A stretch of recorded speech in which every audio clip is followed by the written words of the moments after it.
Hello, everybody. Welcome to the Sunfall Cycle. I mean, that was the safest take. It's true. That was actually safest of the spicy takes. of every ball across the plate. That was the easiest one to hit for sure. Yeah, right. Yeah. I didn't even. What were you spicy? I know. I don't even want to know. We're just talking shit, You like just, we always. I mean, always. yeah, that's what you do every time. And We're when merely Trash. observing the excitement surrounding the new companies that have spawned out of people who have departed from Blizzard Entertainment. all I'm gonna say is I know Seems when really to start. cool, and I really look forward to seeing what that group of people can get up to. I know when to start the show whenever I see Bronze have like a delightful impish like smile. I know whatever's being said is like impish. Like there's like a little deviousness to what's going on. And when I know that, I'm like, oh, this is whatever they're talking about. It's good. And I'm like, boop, start. So Listen, I find a little gossip delightful. I'm not going to be ashamed of it. no, you like that hot goss. That's what I hear about you. You're I all do. about hot Fair. goss. I am. Mm-hmm. All of the stigma around gossip that doesn't involve ruining people's lives just got started because of misogyny, and people didn't want. No, that's real. That's real. Yeah. Wait, dudes what? Take didn't me on want this. their Take me wives- on this adventure with you, if you will. Dudes didn't want their wives talking to each other so that they would figure out that, their husband was banging the secretary at work. So they started talking at like women talk and gossip, and they tried to do everything to like disparage the act of like girls getting together and spilling the tea. Because then you would find out that Roger was banging Sarah, and Sarah, When did was that off happen? at When did that TV. happen? I thought the whole idea of like salons and 40s? parlors back in the day was like, and not like salons were getting hair, but like literally like No. we go to a salon and we just like talk shit on people. And I thought that then was the whole they point did of everything like they could do the to make that seem 1800s. like it was the worst thing in the world. For most Alright. of history, women weren't allowed to go to salons. Like, well, Look. not most of history. Most. All I can say is that When the church was a court thing. of Crawford, as adjudicated by the Honorable Stephen Lumpkin, finds this argument completely sound. I hereby rule in favor of the plaintiff, that bronze girl. Thank you. Who is the plaintiff? Bronze? Yeah. You need the. Bronze is the You need the. plaintiff. I will Gavel. shamelessly enjoy my gossip. Also, fun fact, gossip is how minorities and like women protect themselves in an industry where exposing people can get you fired. So a lot of times we know if somebody's problematic before it breaks on Twitter because you have a friend that's like, stay away from him. He's a weirdo, and stuff like that. Like Well, whispering that's to like what classifies. Like it's like what classifies as gossip? Because I feel like that's like a warning for your physical safety. It's like, stop gossiping. Like I hope people go. I have rants to deliver on cancel culture and how it's actually just an attempt to survive in a world without repercussions for many actions that are harmful. And it's like, if someone is committing harm against you or harm against other people, like, how do you deal with that when none of the legal structures that exist can actually account for that harm and either try to correct it or move the circumstances to a place where that harm is no longer perpetrated? Yeah. The answer is, like, you can't, so you take things into your own hands and you talk about it with people, and then people dismiss it as cancel culture. Yeah.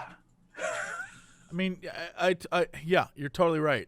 Here's the more important thing: is anyone gossiping about me? And what are they saying? No. Is it nice? Is it good things? No. Is it like he's so sexy, it's awkward to be around him? Is that a thing? You can tell me. I'm open to it.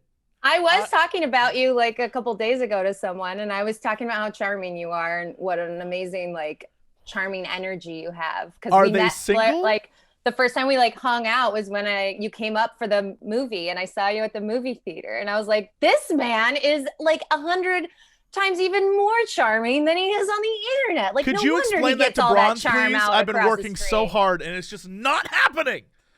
You know what I heard Every about day. Jesse Cox? Kristen. What I Every day heard I'm about trying to Jesse woo Cox her. What? was that his mere involvement is enough to sell a show. Mm, That's what someone I told would me believe about that. Jesse. Mhm. What liar told you that? I would believe that your involvement was I enough think to that's sell true. the show. What liar told you this Oh, information? I would Look at him. believe He that in my lies, heart then of walked hearts. away. He got up and left. He's like, I don't even want to have to answer to these accusations. I'm gonna just drop that and then bounce. And then he We'll walked see you away. later. Man, yeah, I need to get some I need people to gossip about me, but like good stuff. Like, did you I gossip hear? about all. I I talked tell about all my Jesse. friends about you guys. I'm trying to think if I've ever gossiped about Jesse. Oh, I have, yeah. Somebody said I talk too much on MCU Crew, and on a YouTube comment, I took it very personally, and I was like telling my friend, I was like, Jesse talks way more than me. That dude doesn't fucking shut up. But you'll never hear anybody say Jesse talks too much. True. Here's the thing. I think You're that's the right. only time I talked to. I was like, this Jesse guy talks way more than I do. Like, I talk a lot. I'm not gonna lie. I do be yapping. But But like, Jesse I be yapping talk more. over you. I purposely try to talk over you to silence your opinions. I mean, that's what I try to do. It's not that I talk too much; it's that I specifically talk more than you. Just a little bit, like whatever percentage more than you. You know, you got to keep things in check as the man of the house. We all know I wear the pants, Jesse. Yeah, there's no denying that. I'm not even gonna fight that shit. You're right. Yeah. You're right. If But an damn, intruder they look broke into good. our home, you would stand behind me while I held the baseball bat. Are you gonna? You better watch out. She'll beat you up, mister. Like, it's okay, Jesse. I got this. Thank you. I'll be around the corner. You get him. Yeah. That's so touching though. Like when you can send someone else to like do the hard thing that you have a hard time with. That's all I've ever wanted. I've said this before. That's sweet. My like number one qualification for a partner is someone who can protect me.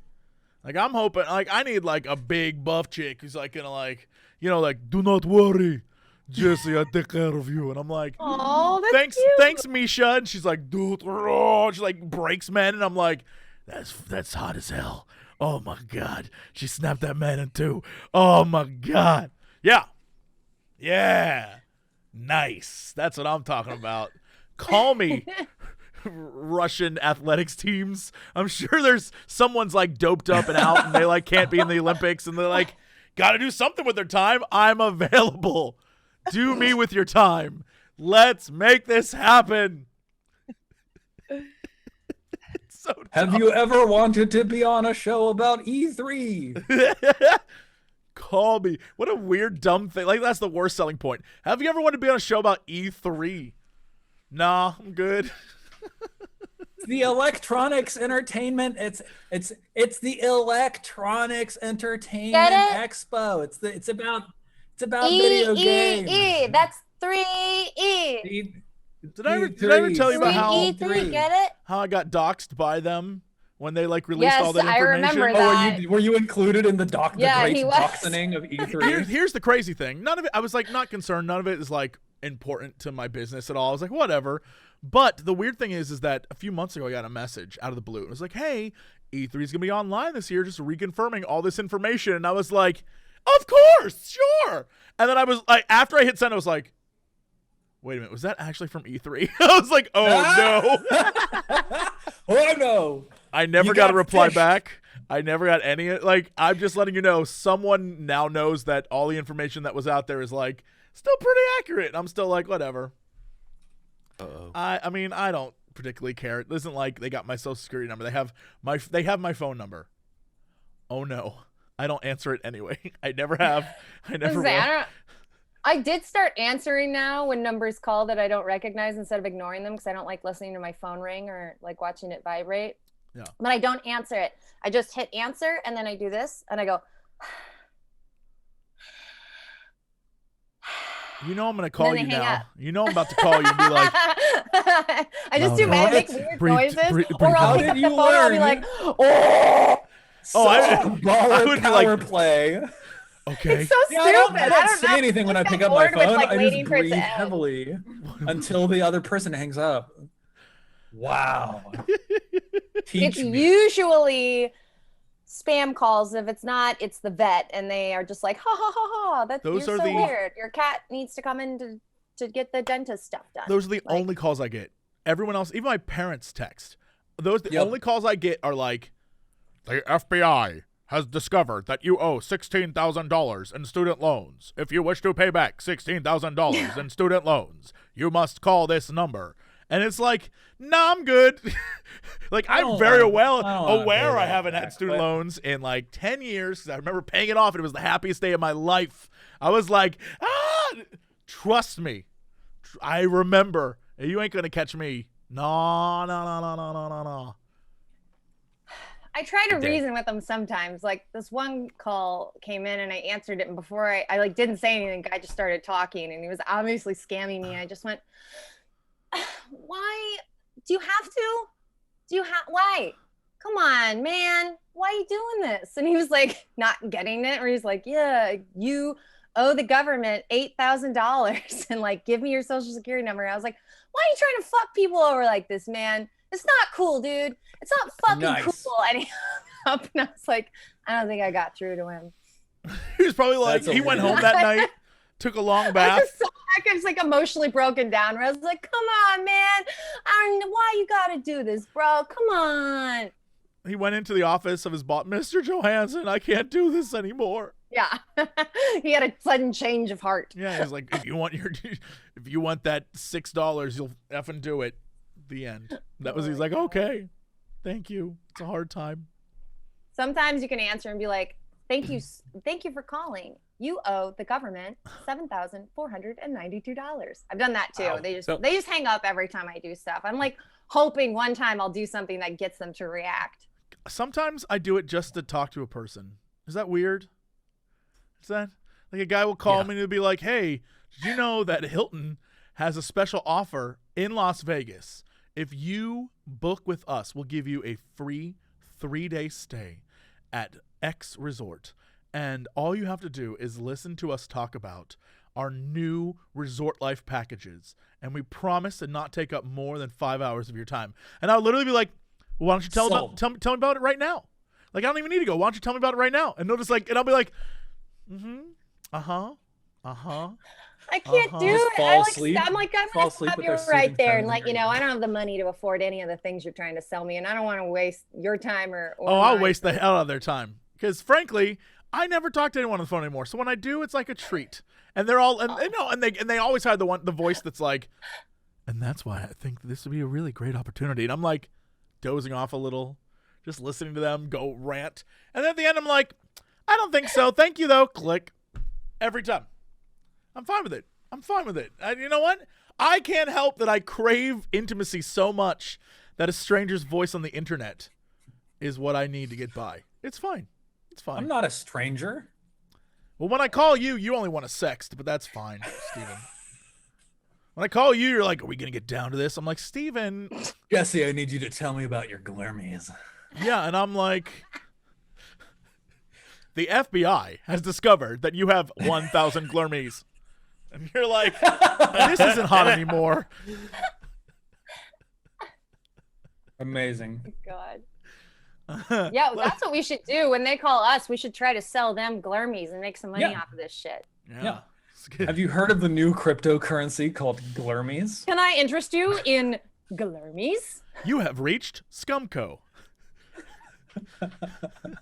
If you would like to buy 1,000 glurmies, please press 1. If you would like to buy 10,000 glurmies, please say no. If you'd like us to call back immediately, please hang up. To unsubscribe from Cat Facts, please reply more. Oh, stupid. We really got the scam community down. We're very good at this. Friends, do we play Dungeons and Dragons on this show? Yeah, sometimes. Oh, indeed. Let's go. Would you like to? Yeah, Steven, we've been waiting this whole time for you to get this. Steven, we have to make up conversation until Steven finally gets the message. Amazing.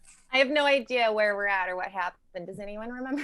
Well, into the woods. I was just about to ask you where you are. What happened? According to the screen, and into the woods. This creature right here in the bottom, I feel like We are dealing with a groove. I don't know what you mean. I think it says Gru. A Gru? Oh, from Minions. We're fighting Gru from Minions, I believe is what we're doing. Light the Papa bulb. Banana, I believe, yeah. According to that. Marshmallow, if you do not go to sleep right this instant, I will not read you the He's so story about fluffy! the kittens. Yeah. You know, I just started watching that movie like a week ago. It's so good. Never seen it before. It's Which so good, though. For the last 15 minutes, just because I was so tired, not because it was boring, but I actually did like it. They're all good. Sweet All three of them movie. are actually really good. It's a I feel very like sweet the movie. main villain kind of embodies the sort of emo state a lot of millennials are in. Oh yeah. It's still stuck in a evil genius, villain grind. Really? Beholden to someone else above them that's, asking them to justify their budget and asking them to justify the value of their work. And they just want to troll the grandma at the local coffee shop, pop kids' balloons, and, spread misery. How did you manage to make Despicable Me depressing? What happened right now? It was depressing. I liked it. I felt seen. Really, Despicable Me is a story about an aging man wrestling with his place in society as younger generations occupy mind space and cultural relevancy, and simultaneously about the struggle of younger generations to carve out their own relevancy in the shadow of the prior generation. Now do that in a Werner Herzog voice, and you're pretty much accurate. Really, Where is it? I can't wait to hear Me this. is about the younger generations attempt at relevancy in the face of their prior generations. Now a little Steven, more that's like so good. yeah, a good. little more scary, and you're like, you've nailed it. Yeah, a little more like terrifying, A little like intense. raspy. Yeah, like a little more like, is this guy evil? And then yes. Mm-hmm. I have to tell you my fan theories about Despicable Me.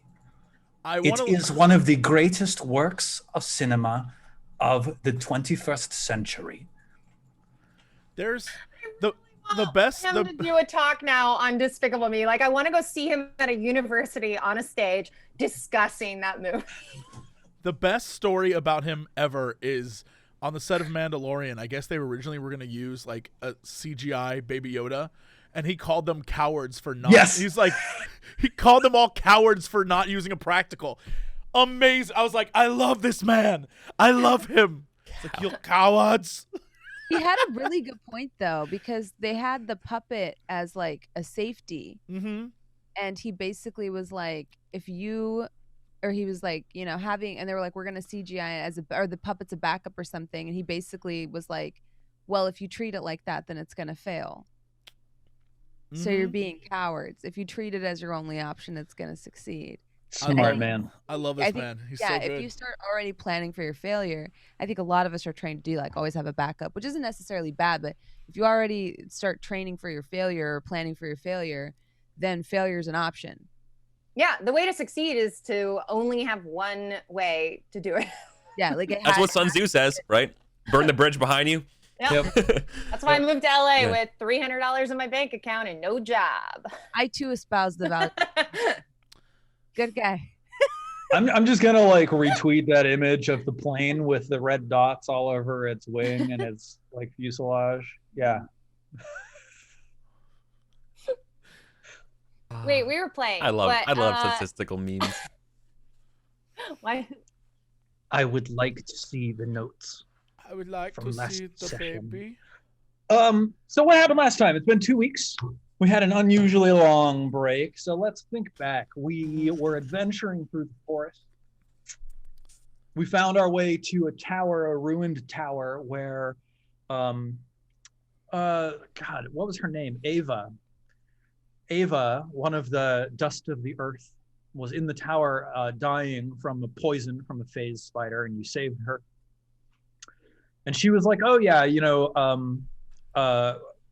what's Praetorio's brother's name? Yeah. Questorio. Questorio. Yeah, Questorio was here, Great but name. he left. He left to join. Thank you. He left to join the camp that's inside of the palace compound itself. She was like, I can lead you there. And y'all were like, no, you can't. You and Marshmallow need to go off into the woods and get lost for some reason. No, Well, y'all were like, we hated you and her. Marshmallow should go to That the sounds camp. exactly right. We hated Yes. her was the reason. She's terrible. And we didn't want her near us She is wants the reason. to. All she wants is to orchestrate a traveling troupe with you four as the core performers. Yeah, no. Is that so bad, Jesse? I hope she gets eaten by a tree person is what I hope. But yeah, whatever. It's fine. And while you sent Marshmallow to escort Ava to the camp inside of the palace, the four of you headed in the direction of Velzirathoth, the great forest worm, a massive and ancient dragon who apparently is or was a god of the forest. He was skewered in location by a spear that was like crafted by Iramon the Great and wielded by King Astafon to like spear this god to a location in the forest so that it wouldn't run around and cause trouble. And you all were like, okay, we've got a really good idea. We're going to let this guy go. Yeah. And then Aya was like, but no, wait. I'm a warlock. I know all about like legally binding magical agreements. Can't I just manipulate the runes on the spear to like patronify myself to this dragon god as my warlock?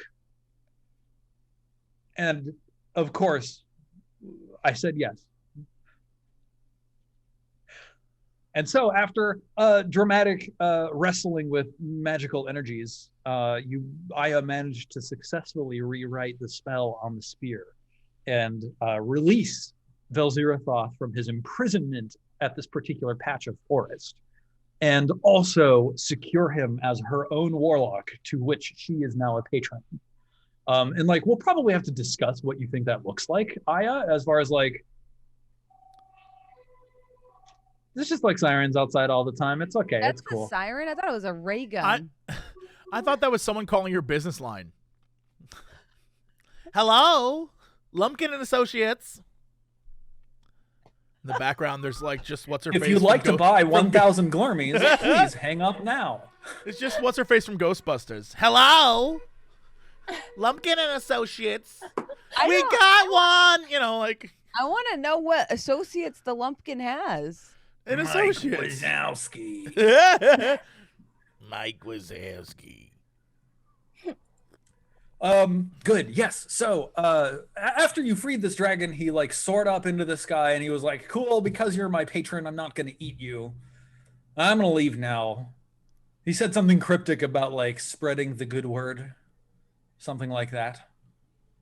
And then he flew off and he like left the portal. Or he left he punctured his way out of the dome and left. So that's awful. So. Cried.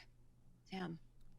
Here the four of you stand in the middle of this like dank, dark, overgrown, shadowed forest, in the middle of like an incredibly shaded clearing with like massive trees growing up all around you and vines coating the ground.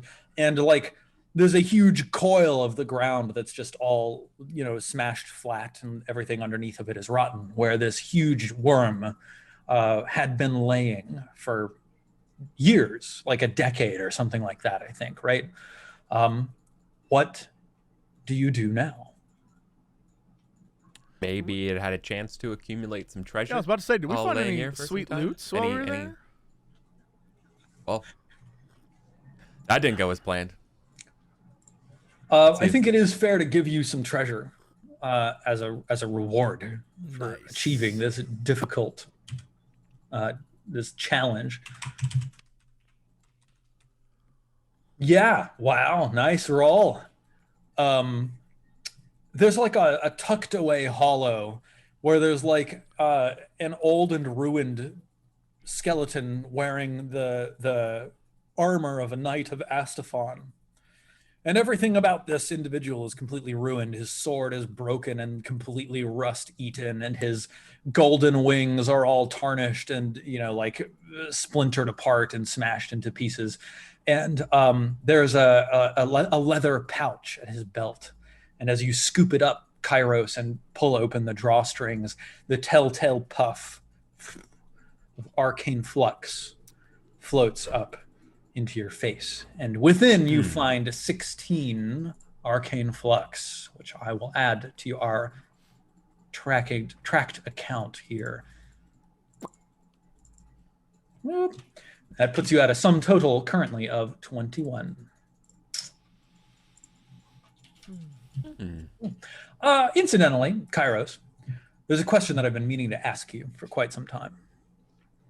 You originally, back in the annals of time, entered the dome covering the palace compound of Ire with a separate group of adventurers. And then, due to the shifting realities nature of the dome, occasionally found yourself pulled into this instance of the world. Those two adventurers were named Glowbug and Beast. Can I get you to describe for me what they both looked like? Was it Beast who was the tiger? Beast was a saber tooth. Yes. Yeah. And tell me more. Tell me more about Beast. Tell me more about Glowbug. Okay. Well, Beast was a giant sentient saber-toothed tiger, who has been a companion in the Legion for a long time. And Glowbug. Was he stand up on two legs, or was he just a tiger? No, tiger. Just a tiger. Did you ride him, or was it rude to ride tiger? Him? Do people ride on him, or was it was that like no, you don't ride. You don't. Right, because he's sentient. Beast. That'd be awkward. It'd be like if you rode me. Right. I wouldn't. And want is he sentient? Is he like he's awakened? Low cunning. Yeah. Okay. Yeah. And thank you for being with me on that adventure. I think the last time it's been like literally 70 sessions since I described Glowbug. I believe Glowbug was a goblin who is famous for basically like cast. I remember it was he got his name because of a proper use of a light spell when people were like cut off before. And like there was a sort of a Xenophon situation of people trying to get back to the Legion. I believe they are a worshiper of the Lord of Iron Repose. Basically the god of tombs and dungeons, like sarcophagi and stuff. Nice. He says it's a family tradition. That's all I got. I don't know. I haven't talked to them in so long. I have no idea what they've been up to. Awesome. Can you give me any like physical identifiers for them? What do they look like? Oh, sure. So, I mean, Beast being a saber-tooth is very quintessentially what you see is what you get, except that I think their fur is probably white Bengal tiger-y. Cool. Right? And then let's go with Glowbug. Glowbug is a short, squat goblin. Wears a lot of like, I think Glowbug like wears leather jackets. In a very like it has like a very like 80s punk aesthetic to him. And I believe likes to smoke cloves. Cloves? Smokes clove cigarettes. Yeah. Fantastic. Yeah. Oof. Yeah, let's go with that. I love it. Okay, awesome. So, here the four of you stand, Kairos' mind, for reasons unknown, drifting back to his former companions. And the four of you are standing, like, surrounded by the heady scent of rich, loamy forest floor and rotten leaves, and, like, the acrid stench of dragon that is now fading on the wind as the air stirs and clears the scent from your nostrils. The sun, once again, shines burning red in the sky, casting a hellish glare down upon everything its gaze touches. And what do you want to do now?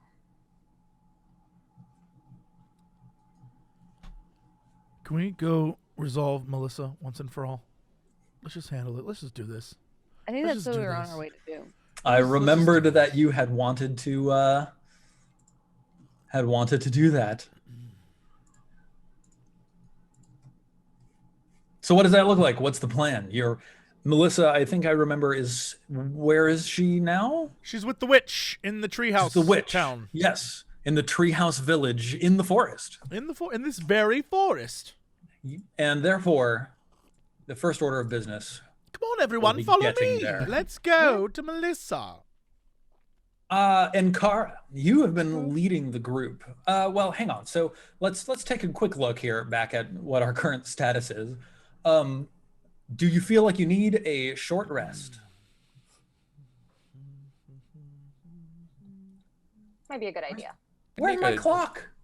I could Oh, I threw it could away. rest shortly. I don't think we can long rest. I think a long rest would kill the sun. Yes. The only opportunity you have for long rests is on the moon.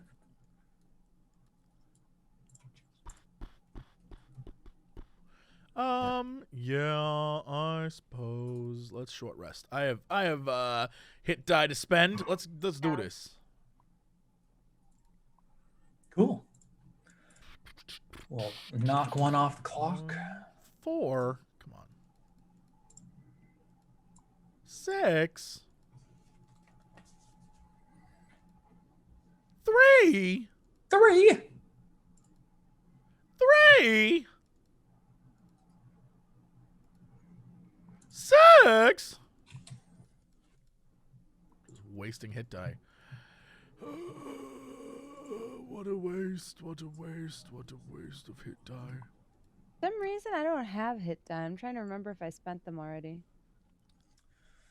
Same. Let's see. The only thing that we've done since leaving the moon is you went and you fought the Queen Wyvern, and I don't think you took much, if any, damage in the Queen Wyvern fight. And then you freed Velzirathoth, and I think that you took some damage in that fight as a consequence of like the unstable arcane energies arcing around. I suspect that your lack of hit dice is more a consequence of not refreshing them when we were back on the moon most recently. Hey, Steven, sweet, what I think so. sweet man. Yes, Jesse. I'm being told that I have the something stone of Ion nourishment that I got from Aya. Mm-hmm. What does that do Yes. exactly for my rolls there? So that means that instead of rolling once for each hit die you spend, you roll twice and you take the better of the two. So of the 4 and the 6, you only got the 6. Of the 3 and the 3, you received 3. Then you rolled a 6, and then you may roll again to get another possible result higher than 6. Well, okay, let me readjust my HP and re-roll. Yeah. Well, 5. So you get and 6 for that third one, and then 2 and 1, 2, 3, 4, 5, and then we'll roll again. Again. you get 3 for that one. 1, 2, You get 3, 4 4. and Then I'll do one more for the hell of it. 8. I'm taking it. Yep. Cool. Great. Dunzo. And we're back to it. Now I'm at full life instead of not full life. Wowzers, meowzers. Look at how much health everybody has. Holy cow. Aya, did you want to spend any hit dice? Yeah, I was trying to figure out how, like, what item I tuned to that slot. Oh, right. Yeah, Ooh. the Iron Stone slot. There was something we bought at the if you bring up the screen, I'm sure it's still there when we were back on the was it moon. I got a permanent skill up for sure. You got We got the Wand of Magic Missile, let me which does not quickly- require attunement. There was a Wand of Counterspell. Did that require attunement? I think so. Yeah. Oh, was it the top thing? This something of thought? No, I think this was a couple Plate of cycles ago. thought? or whatever that is. This top thing? No, those are all ciphers, which means they're just minor magical items that don't require. Let's see. I see Wand of Counterspell, Bracers of Defense, and Dark Shard Amulet in your attunement slots down at the bottom of your equipment list. So I think that the Wand of Counterspell requires attunement. Okay. That makes sense. That makes sense. Let me double check that. Because I thought wands generally didn't, but maybe Wand of Counterspell is just so strong that they were like... Strong. It is so strong. Yeah. I always forget what needs attune and what doesn't, so I started just duplicating some stuff in the equipment list. That's just like my 3 attune slots, just so I remember which ones are which. Yes, of course. So Wand of Counterspell is not, in fact, in the Dungeon Master's Guide, but was a rare wand in the vein of other rare wands in the Dungeon Master's Guide, which do require attunement. So yes, Dun dun dun. That's what we're at. Super cool. So now that we've taken a little bit of a break, rested up, let's take a look at where we are in the Kingswood and where we want to go now. And Kara, you've been guiding us through the forest so far. Where's that witch? At that house, that little house is? Is that her? Yep. Yeah. This is Let's the go. Direct Dahaka village. Go straight there. Yeah, it's the woodland. Aren't they like in the trees? Yeah, they're up in the treetops. It's the treetop village. So this one? Mm-hmm. And need then- anything there? No? Okay, we can just go straight there. Great. Cool. Would all 4 of you please roll perception checks? It will be the second highest result that carries the day. I squint aggressively. I can't see myself on the map. Shit. Oh man. Woo! Guys, the second Woo! highest. Come on. Hey! Hey! We got that big 20. It took me a sec. Sorry, my little sheet didn't pop up for some reason, but we're good. Yeah, cool. You see everything. You see everything. You perceive So you remember space. that when you first came here, like you met the people of the village who like taught you how to ascend into the village by like, there are like these hanging vines that you stick like a foot in and then press down and then the vines like zip you up into the treetops. You see a man wearing burnished steel armor. He's got golden wings coming off of his back and a bronze cherub mask. He has one huge greatsword and one wicked shiv in the other hand. His greatsword is sheathed on his back, but the shiv has like cut through a long loop of vine that has a little loop tied at the end of it. And he's like looking down at it and then looking up into the treetops. You all see this from enough distance that you're probably like 120 feet away or something like that. So you can see fairly clearly by like peeking around a tree, but you're not in immediate line of sight. He doesn't know that you're there. Yeah. So do we, I mean, perception-wise, do we recognize him as being a guy we have to handle, or? He is very clearly a Knight of Astafon first class. Sure. What I guess what I'm asking is, in character, Sarek was like checked out for this. He was in the market doing whatever.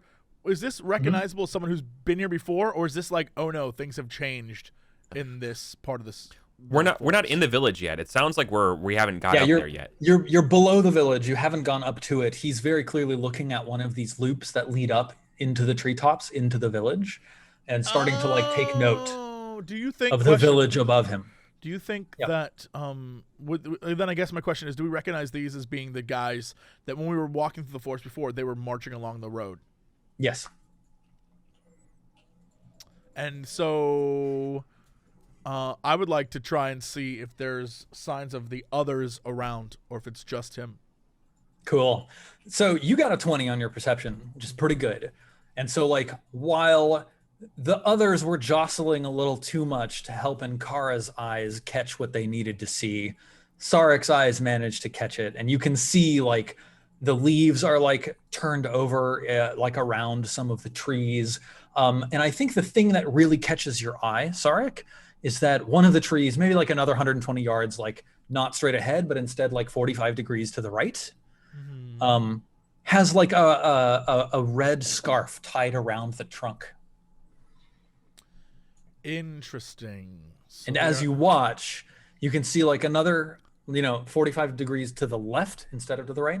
45 degrees to the left, you see like a Knight of Astafon come around a tree, like holding out a scarf and like trying to tie it around the tree.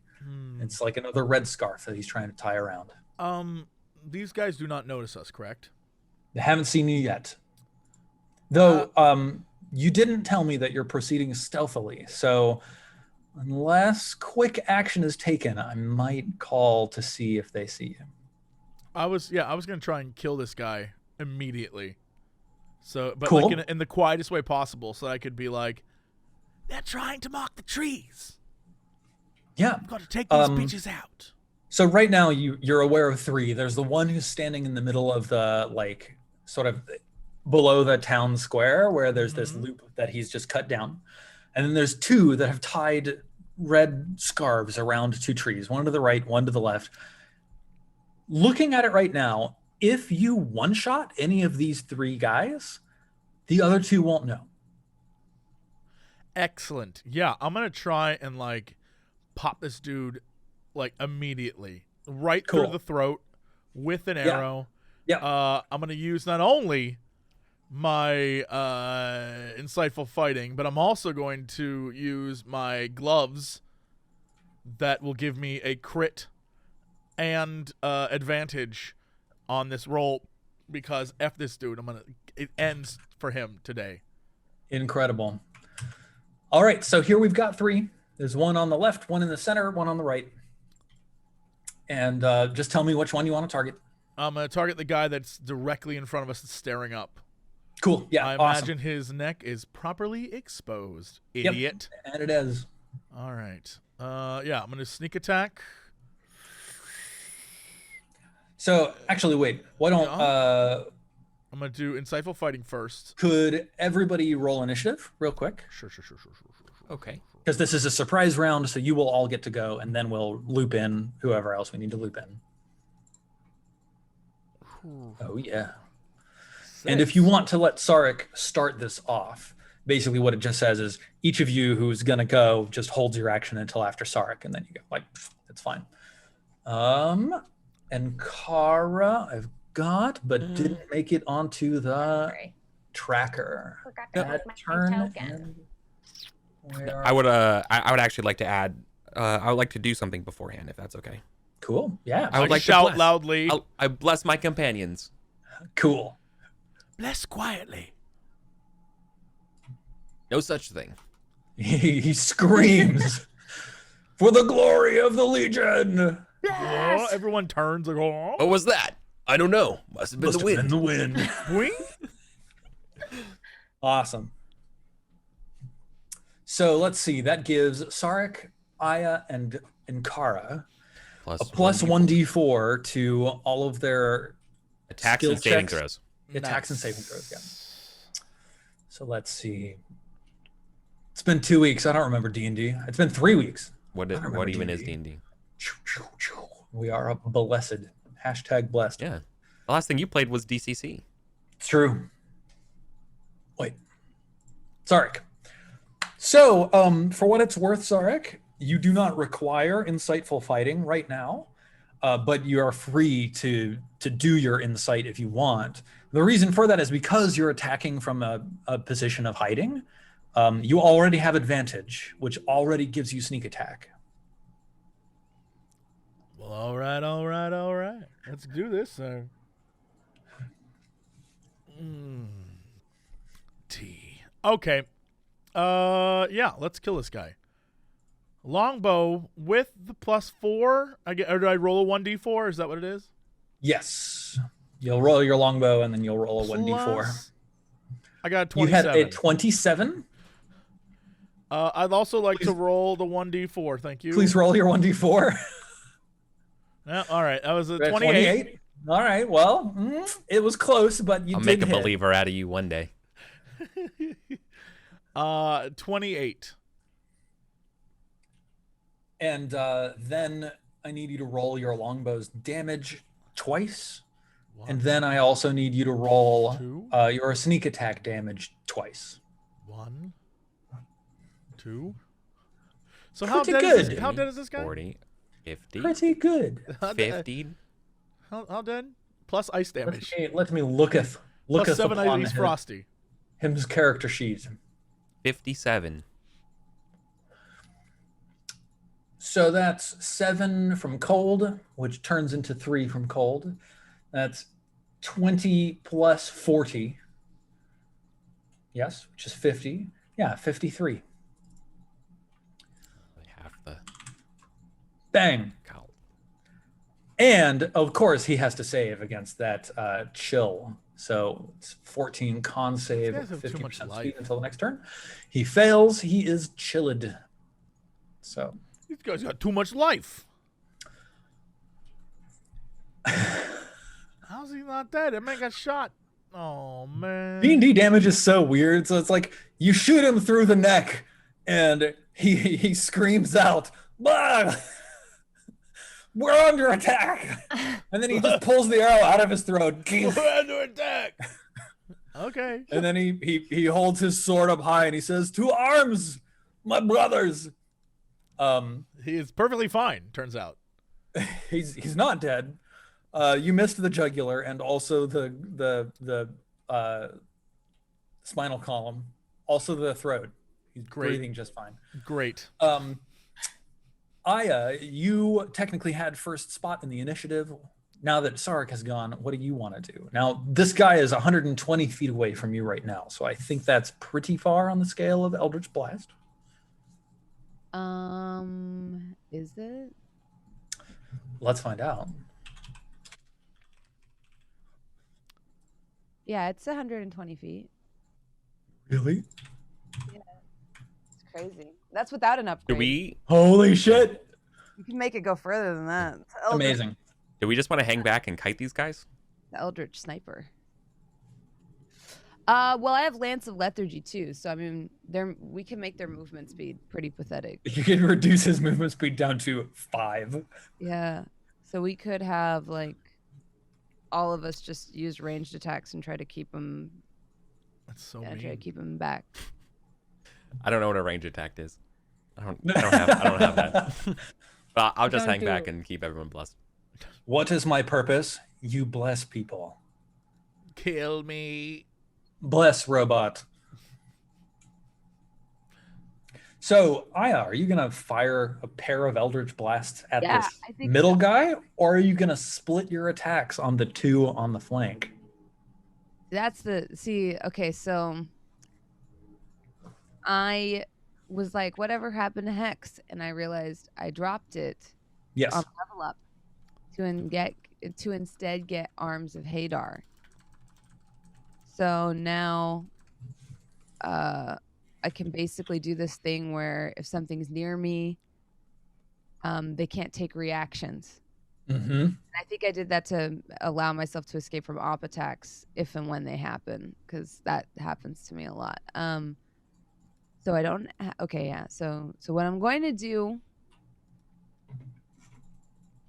is I'm gonna Eldritch Blast the middle guy once and the guy on the right once. Cool. Conditional on that if the first one hits, I guess. Sure. Yeah. Ooh. That's Yeah, go ahead and roll that 1d4. It might make the difference. Not quite. Not quite. It's just like a little bit. Oh my God. What are my rolls? I rolled a 2 and a 1. wowie. Yeah, it's really hard for me to miss Eldritch Blast. Like really hard. I have a +9. Yeah. It's got an +9. ex-conned. Yeah, that was the 95%. I hate those. You They're missed so 2 infuriating. 95% shots in a row. That's harsh. All right, so after Brutal. Sarek, we loop around to Brit, and then once you go, Brit, we'll roll initiative for the enemies. What do you do? And how far away are they? 120. Okay. And I'm pretty sure that your short bow covers that distance. Yeah, I'm just trying to decide if I want to cast this spell. Sure. I think maybe I want to use Call Lightning to get them. Let's get them. Yeah, so I'm just going to make a storm appear above our heads. 100 feet in the air. A giant swirling storm. And then I'm going to cast it on the guy that we already hit, I think. Nice. Yeah, we'll just try and eliminate them one by one. A storm cloud appears in the shape of a cylinder that is 10 feet tall with a 60-foot radius, centered on a point you can see within range directly above you. Sure. The spell fails if you can't point in the air where the storm cloud will appear. When you cast the spell, choose a point you can see under the cloud. I'm gonna be actually we're in a forest and there's a canopy and is there a chance and there's... That's nature. It doesn't count. Yeah. I don't think. You know, Kairos Stupid is right. nature. There's actually no visibility to the sky above you. And so prior to casting this spell, I imagine that Inkara just asks the trees to move their branches a little. And because she's a 9th level wizard druid, they do, and then she can see the sky. Yeah. But are they like assholes about it? Like, really? Sometimes Lady, they are. I'm chlorophyllin over here. God, Jeez someone Louise. comes along every fucking millennia and asks us to move our branches. God. Excuse me. Yeah. When you cast the spell, choose a point. A bolt of lightning flashes down from the cloud to that point. Each creature within 5 feet of that point must make a dex save. Blah, blah, blah. There's no storm at the moment, which is kind of a shame. So let's see. It's a 120-foot range centered on a point you can see within range directly above you. The spell's wording is a bit weird, but I'm gonna let you just put it straight over top of like the guy right in front of you. Yeah. Now, a thing to consider is it doesn't seem like you can move this around, and it's only a 60-foot radius. I think the optimal positioning for you on this is to make it so that it covers 2 of the dudes. So you're pointing. Doesn't it say on each of your turns until the spell ends, you can use your action to call down lightning in this way again, targeting the same point or a different one? Yes, of course. Cool. So I can move it, right? Yeah. Cool. Okay, Yes, you read it correctly. Awesome. Then you call down lightning on this guy in the center. Yeah. He needs to make a dexterity saving throw. Would you please tell me your spell save DC, which should be on your spells page of your character sheet? Let me get that. I should know it by now, but I just don't. It's 15. 15. Awesome. That kind of information just like it never sticks. Yeah. Of all the rules I remember about D&D, that one is not one. Cool. So dex save or 3d10 lightning. So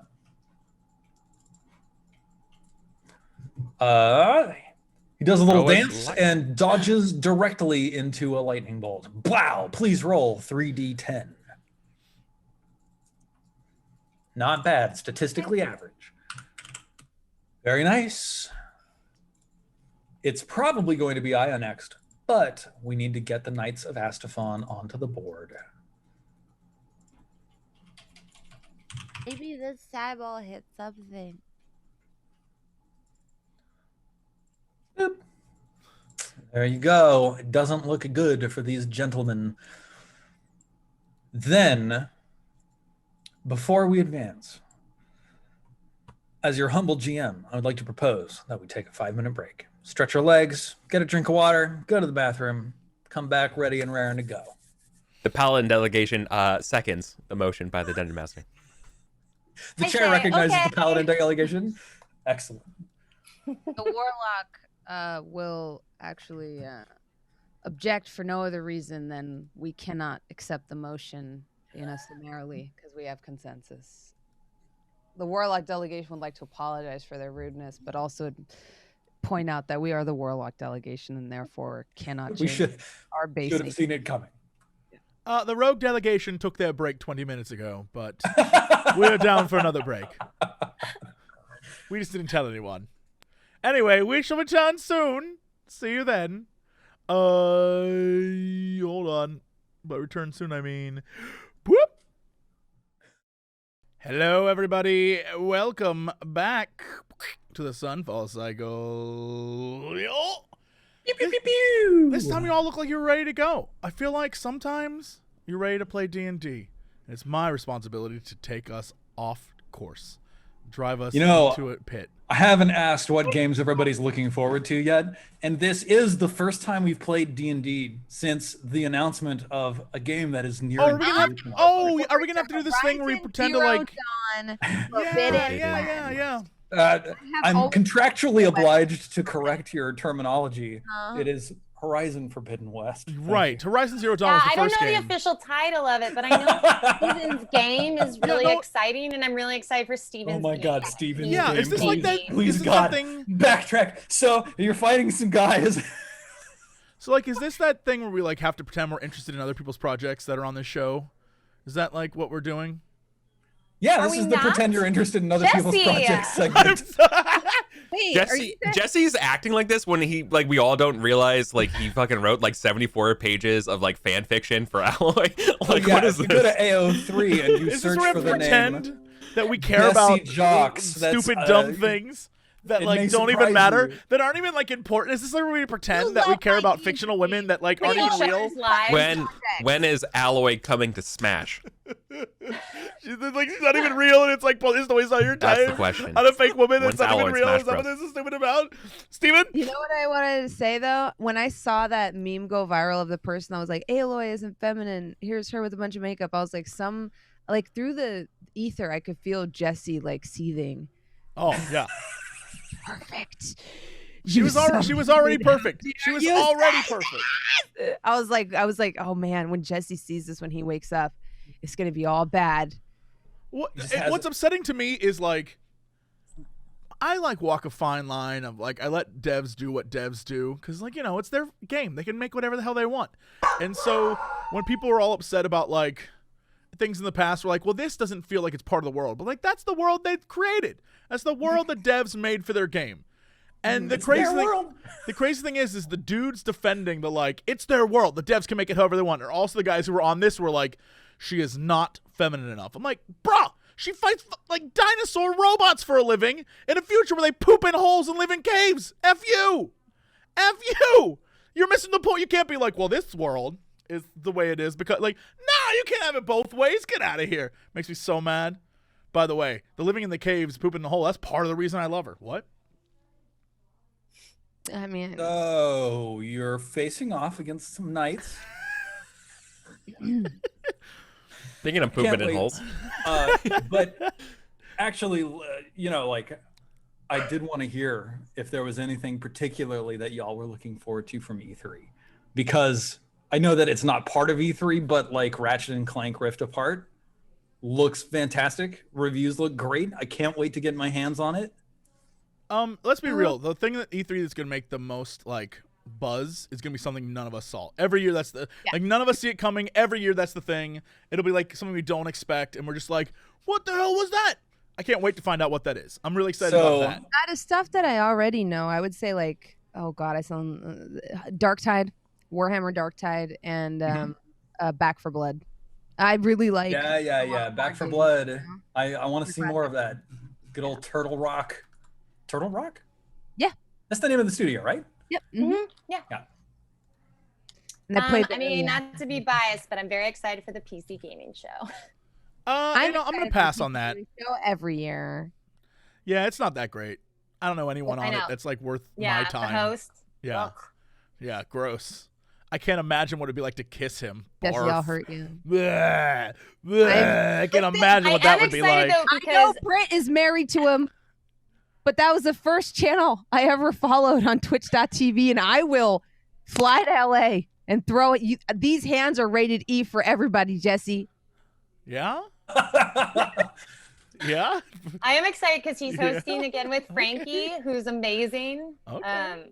I used to be Frankie's manager, and then she left Twitch and became a fucking superstar, and I'm so excited for her. Now let's get back to this bronze hands thing. What? Mika Burton is hosting with them. She's lovely. Cool. She's wonderful. Yeah. So Yeah, she was in our St. Jude game the other day, and she's wonderful. So I'm really excited to see the new dynamic. Awesome. I love our chat. Jesse, that one game that comes out of left field that nobody expects. Yes. Nobody thought would get shown at E3. Nobody saw it coming, aka Elden Ring, right? That shit's never coming out. You know that, right? We'll never see that game. That game's never seen the light of day. I like, there's every year I always have expectations about what I'm going to see, and a lot of the time it's like, oh, we're going to, like, you know, as the shows start, all the different presentations start, you like, people call all the shots. One of my favorite videos ever is from years ago. My friend Gerard and I are doing like an E3 show thing, and it was right when Imagine Dragons, that Radioactive song, was like big, and we started joking about how everyone was going to come out to that song, and everyone came out to that song. It's like, you know, it's very corporate in like what it is, so you can like call all the shots, but every once in a while they throw a game, and it may be an indie game, they throw a game at you where you're like, oh, what the hell was that? And then it's all you can think about the entire time, and that's what I'm here for. I want to see that. I love this trend of companies like announcing a game 2 months before it comes out. That has been friggin' fire. It's only happened a couple times, but I've loved it every time. Mm-hmm. Or the classic, like, we've announced this fantastic game, and you might be wondering when you can play it. Right now. Yeah, that's go to your store. Yeah. I think like part of me is very embittered a little bit by E3, just because it used to, for me, just be this like I know Britt was talking about working it, but like, you know, I've never worked E3 except for that one year that when we shot the pre-show, but like I always just like, I'm like, when people are like, was this year's E3 good? Was this year's E3 bad? I never understood what they're talking about, where I'm like, as a gamer, it's E3, you know? And I every single year when I co-stream it, and I've been debating and not co-streaming it this year, I always co-stream like the PC gaming show, not blowing smoke up your ass, Britt, but that's one of the ones I, you know, co-stream. I mean, I do think it's a well-produced show. Sean doesn't produce it. It's a well put together show. 2 or 3 things that I'll co-stream, and I will walk away and be like, oh, that was really good. And sometimes like the chat will be like, oh, it sucked this year. I'll go on Twitter and people will be like, oh, it sucked this year. But it's like every year, now that I've been doing this for like 3 years, it's like every year it sucks apparently. Well, it's the expectation of like, I don't know. I don't want to say the expectation of the masses. That seems very like Marxian. I don't know what that is, but like it's like I don't know how to explain it. But every time people get caught up in this hype train of like what they think it should be, and the delivery is great. Everything that we get is like, wow, that's so neat. It's like no, but that wasn't the new Smash Bros. Or that wasn't like the Metroid game. All I'm saying is Nintendo fans are picky as shit. Not every E3 is a decade-defining E3. Yeah, exactly. Like you can't. Everyone thinks that you're gonna fall in love, right? Yeah. You can be absolutely just head over heels in love, but you know, if you just had a good date, like that's apparently not good enough. Are you trying to send a message to Bronze about me? Because if so, it's working. It's working for Jesse. Yeah, for me. She already threatened to come out here. I mean, so far I'm ahead of the game. It's like, this is great. And slap you. So I mean, for 2. They came to throw hands and ended up throwing hearts.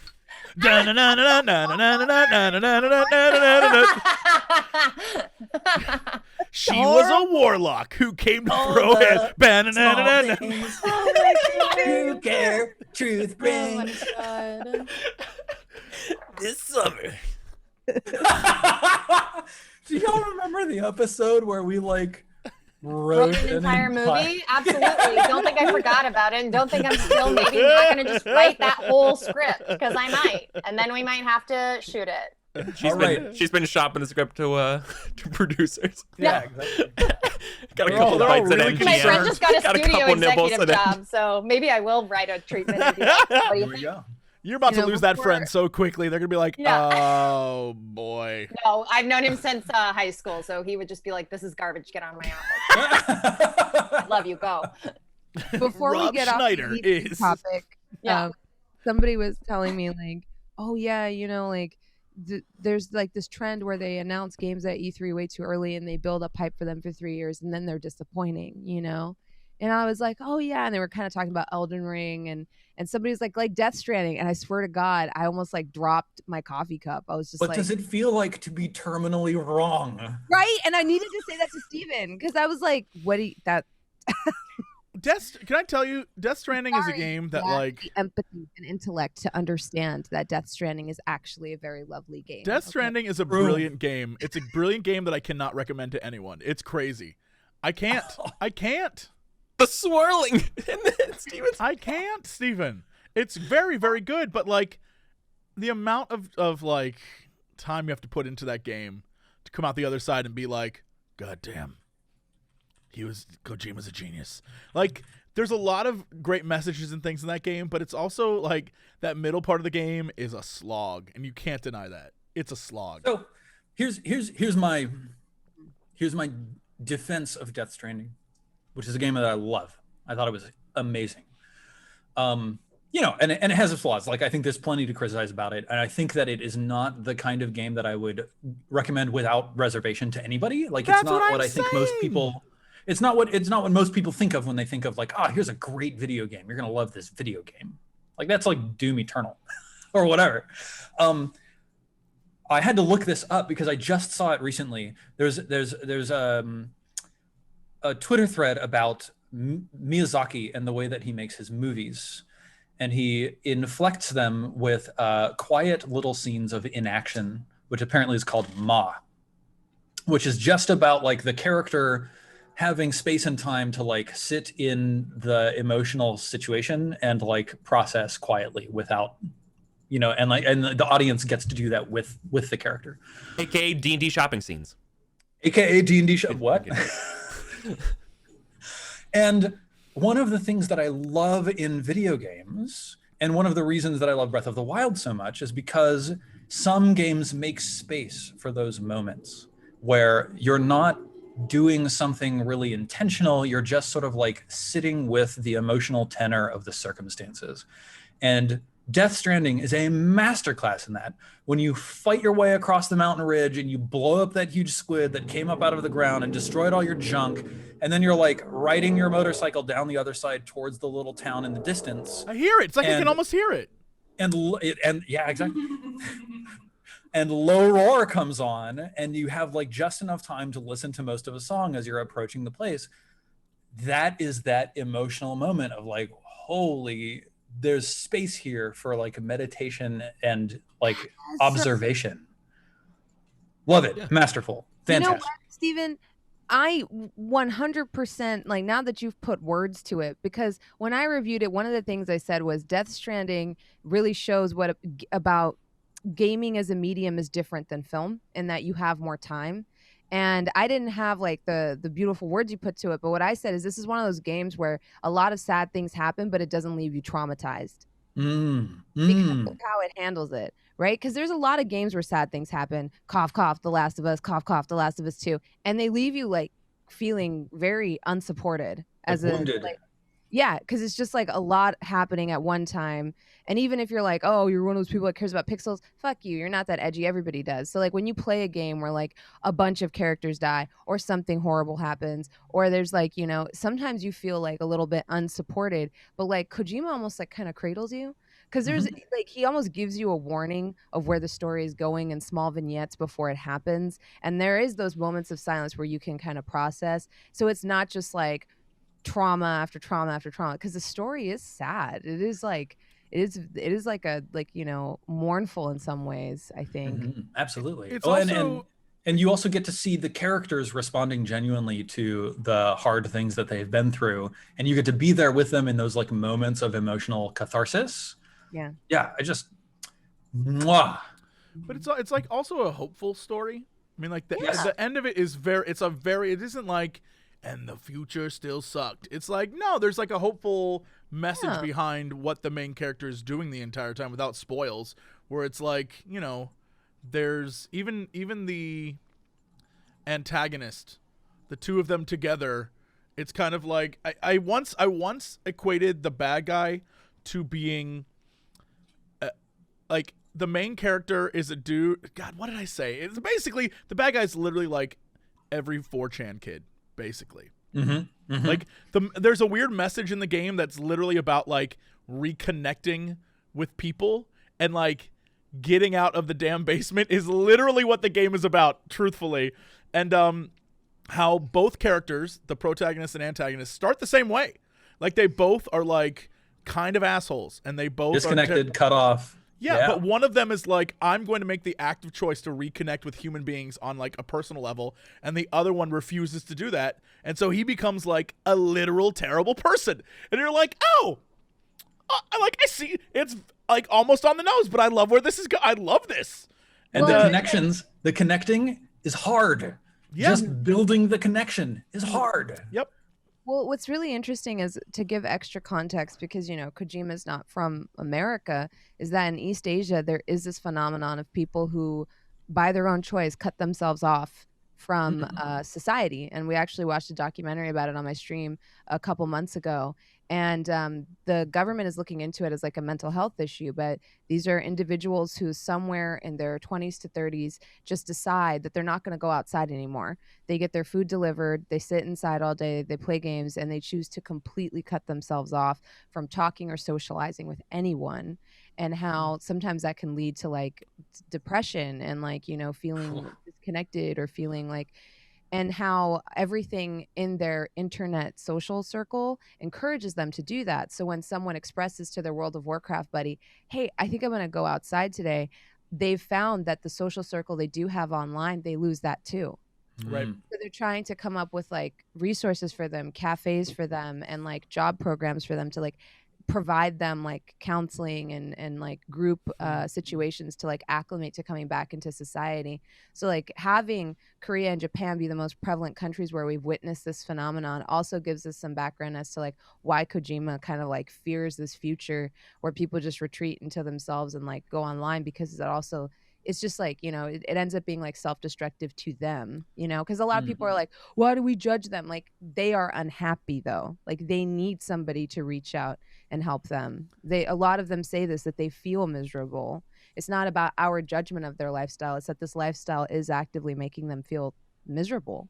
There's also a genius realization in the game where as you play through the game, and especially if you came to the game late, this is what I noticed, because I didn't start playing it till like the December after it had come out.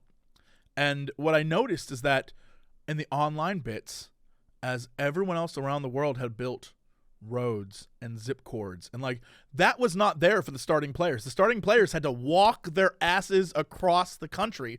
But because everyone else is playing, by the time I got there, the mountain bits had zip lines through them, so I could skip all the mountain bits. And there's like an Aloy at one point waving at me, and there's like, you know, all these different characters they built in.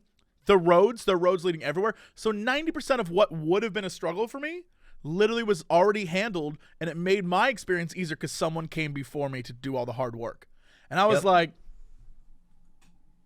and that's genius. like a really interesting concept too, because you find yourself getting wrapped up in that, you know, whereas like I feel like in real life we're like, well, I had to back in my day we had to do this, therefore the kids these days not. I feel like you naturally set into this mindset, because I was one of those people who played on launch where I did stop and farm materials to build a bridge, because I was like, nope, I had to do that, lost all my cargo, watched it drift down the river, watched my heart drift down the river. I'm going to build a bridge here so no one ever has to suffer this again. Logged it the next day and had something like 500,000 thumbs ups. From every person that crossed that bridge and was like, God bless that bronze girl for building this bridge in this particular bitch part of the map. And it felt good. It was like a little serotonin rush during like, you know, the pandemic, where I'm like, look at me. I logged in today and have 2 million likes for a bridge I made, you know, because you get like a little thumbs up from every person that's like, thank God this is here. If Dark Souls is a game about isolation, and if the multiplayer in Dark Souls enhances the feeling of isolation, then the multiplayer then Death Stranding is a game about connection, and the multiplayer in Death Stranding enhances the feeling of connection.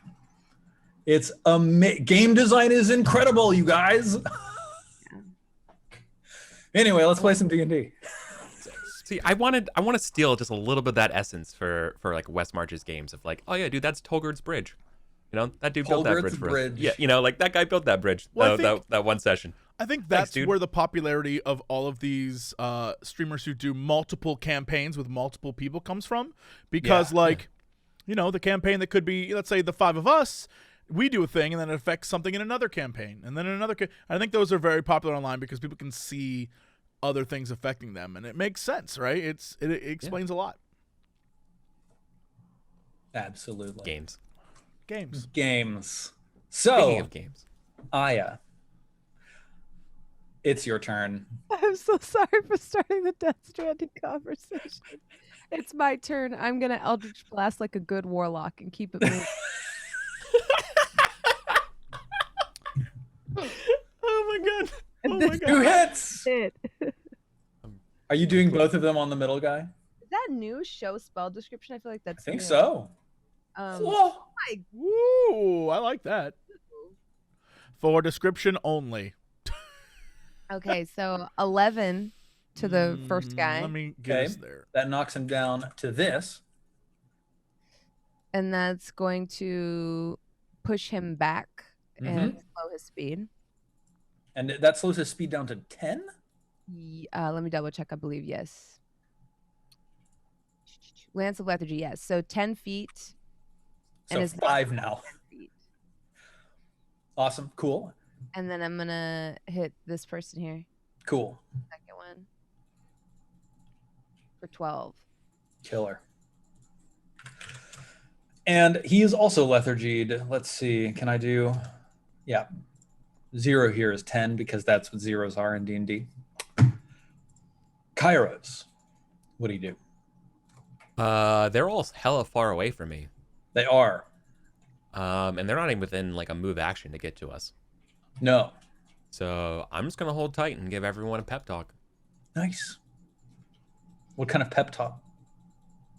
I'm gonna cheer up Aya. I'm gonna congratulate Aya's shot here and say, "That's right. That first one, you're just calibrating. No problem. You got this."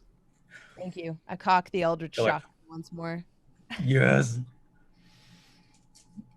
It's just a ball of tentacles that just... Yeah. So this guy turns in your direction, like holding the hole in his throat, and he shouts, "Get them!" And then he moves 5 feet in your direction. Oh no, he moves 10 whole feet in your direction. This Knight of Astafon moves 20 feet in your direction, so, 100 feet away. This one, let's see. This one...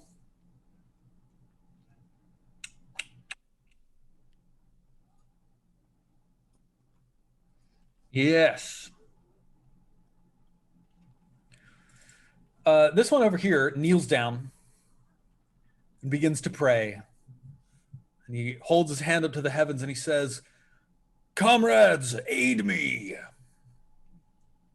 He is casting Oh, that shit. muster. Bad rolls. 1d100, and if I get a 1 through a 30, this will succeed. Glad you didn't. Yes. Nailed Screw it. that guy. Has never worked. This is a worthless ability. We've done this like 10 times. It's never worked. However, immediately after, 2 step from behind 2 other trees. What? You might remember that when you encountered this party on the road, there were 5 of them. And these 2 leap into the air, their golden wings splaying out behind their backs. And then they make double move actions and land directly in front of Kairos and Sarek. Idiot. Sarek, it's your turn. There's a Knight of Astafon who just slammed out of the sky directly in front of you. Yeah, well, What do you thankfully do? he's dumb because I am going to use my... Oh, my God, I have so many windows open. I'm going to use my cunning action to disengage, Cool. to back off a little bit. So I'm like, shoop, hater. And then I'm going to... I'm going to shoot this guy. Actually, I'm going to shoot the guy that's furthest away. The hurt guy? Yeah, the guy that's hurt. Cool. Yep. We might as well end him. All right. Shabow! Nailed him. Oh, you're dead, son, baby. You're dead. 15. And then also sneak attack damage, You're right? dead. Oh, never mind. That's a lame sneak attack. Oh my god, he has 1 hit point left. Oh, wait, don't I have a... Never mind. I thought I had an RD4 something, but I don't. That's 2 attack rolls, unfortunately. Yeah. Hold on. What if I... What if never mind, I got nothing. What if I spend effort? I got nothing. That's the cipher system. And Kara, what do you do? You've got a lightning spell that you're concentrating on. Let's just finish this guy that I hit before. Cool. And you're finishing him with lightning? Yeah. Here is his dexterity action. There. He dodges. No! And he dodges it. Roll 3d10. He Get out takes of here. 6 Come on. damage and dies. Yeah. Oh, wait. Add a new Knights Astathon. Add 7. Let's see. They are here. Yes. Cool.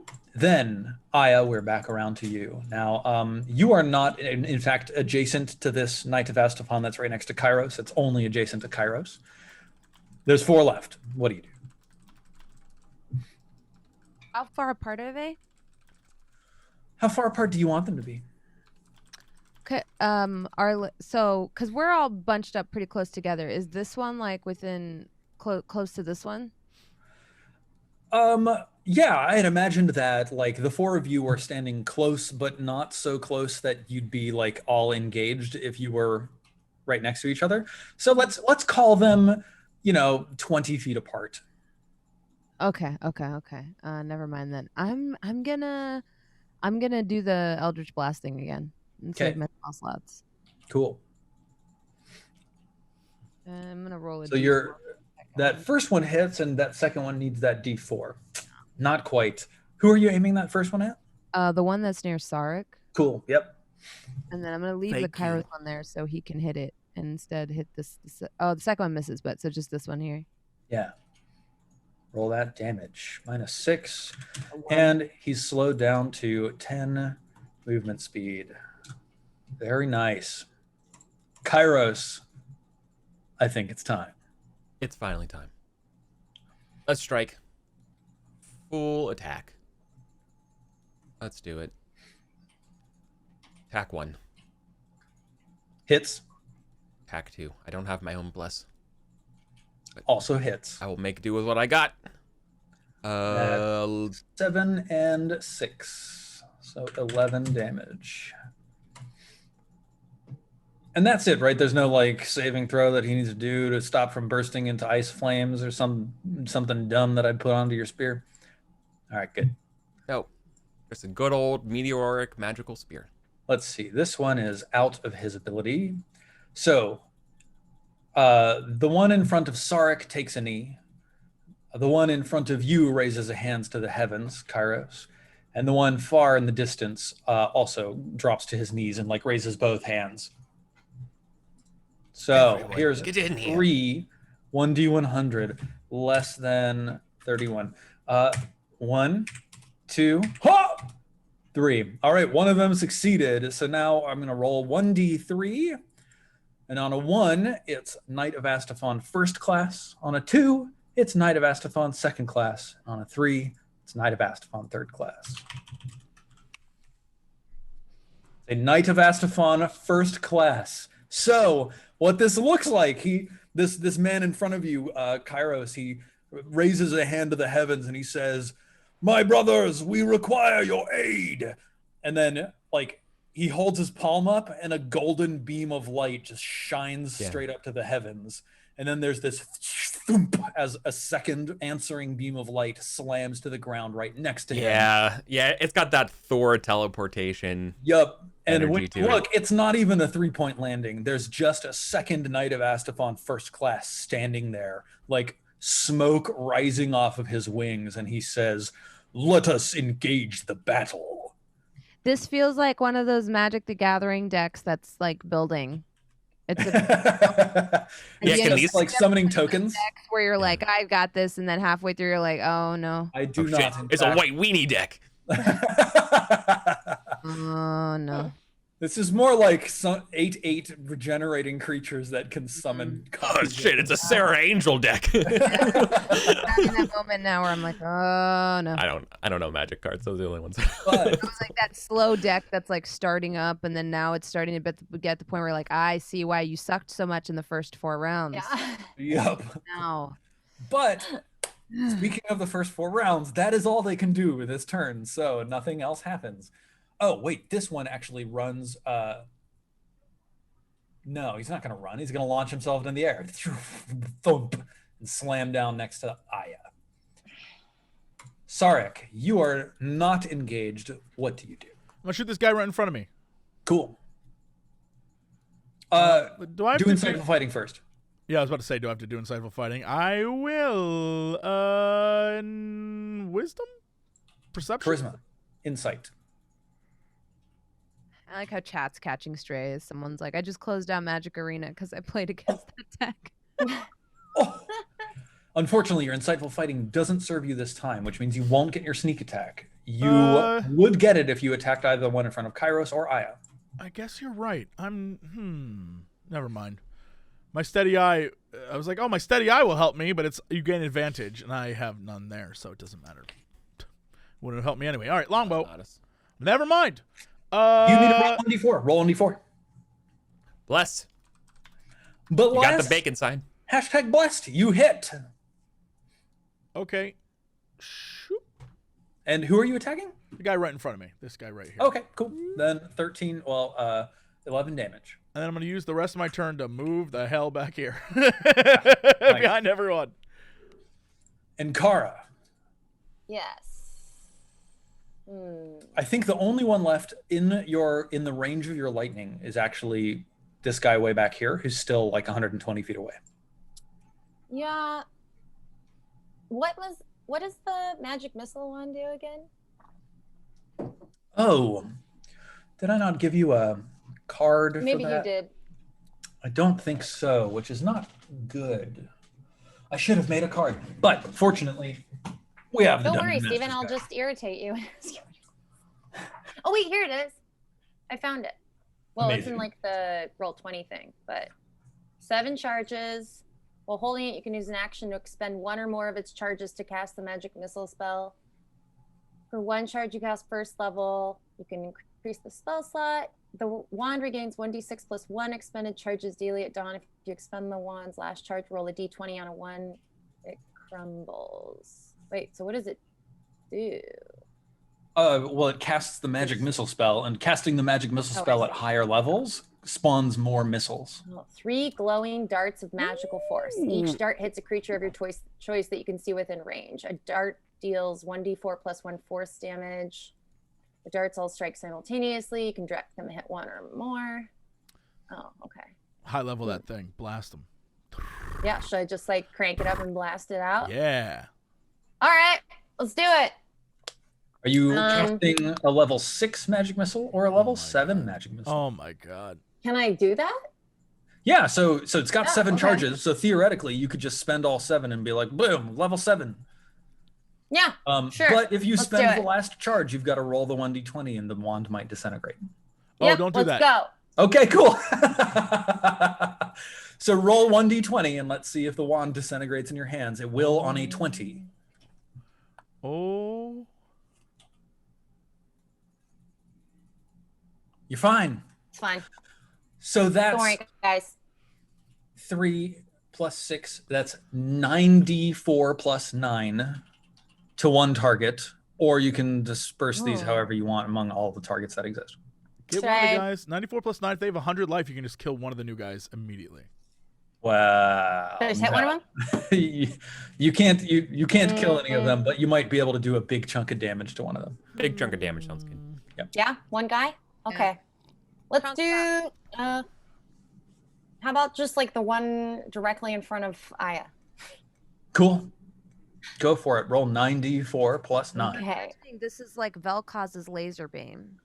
You know? Yes. Even can you ask your Oh. I feel like I'm holding it's like charging up and it's like at the max level and I'm just like, I don't know how this works. Yep. 9d4. I thought you said 19. No, what? That's it? I mean, pff, It's okay. Doing 30 damage without any Not saves bad. and without any attack rolls. We didn't Not kill bad. it either, so it's fine. Minus 30. Yeah. Jess would nod to you, Aya, except that she's busy playing ARAM. Fair.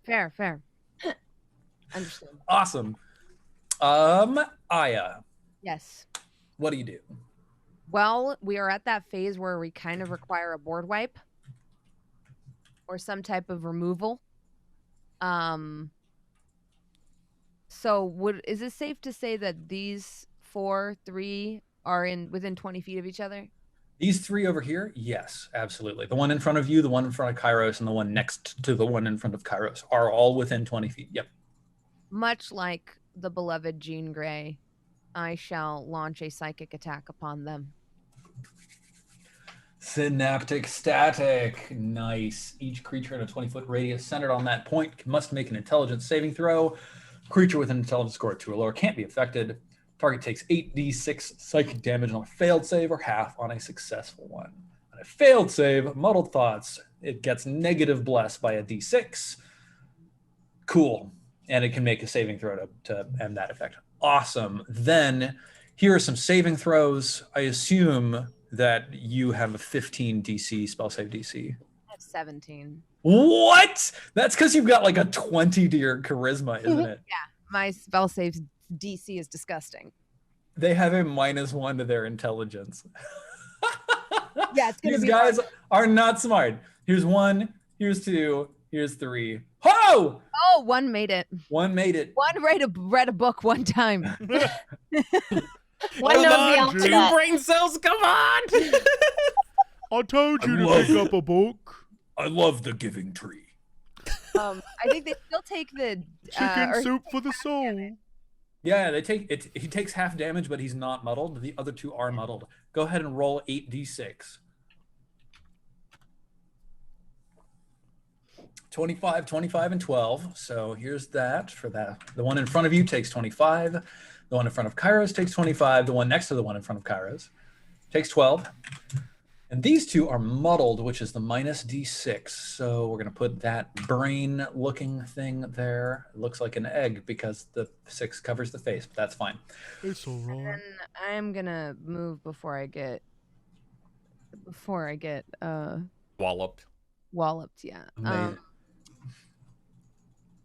Let's see. I guess I'll just move normally because I don't want to really use my stuff yet. So I'm just gonna try to move behind Kairos. And I think that'll Cool. trigger an op attack from this guy. He goes, ow, and then he swings his massive greatsword at you.